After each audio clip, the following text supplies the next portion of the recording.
Yun o mga idol, ito na. I-testing natin itong converted electric fan sa 100 watt solar panel kung gagana siya kahit walang battery. Ngayon, ito meron akong 100 watt solar panel. Ito yun.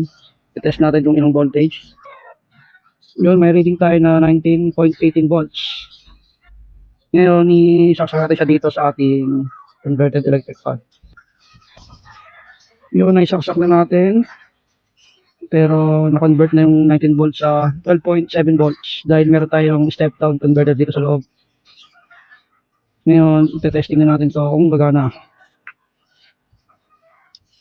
Yun, umiikot mga idol. Tato natin. Ayan, no. Bumagsak yung volt sa 8.8 dahil lumikot yung fan. Yun, nakita natin na gumagana siya using 100 watt solar panel tapos step down at 12 volts na.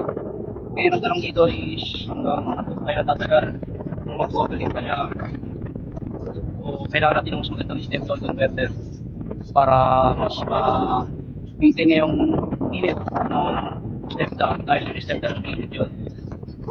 Yun lang mga idol. Salamat.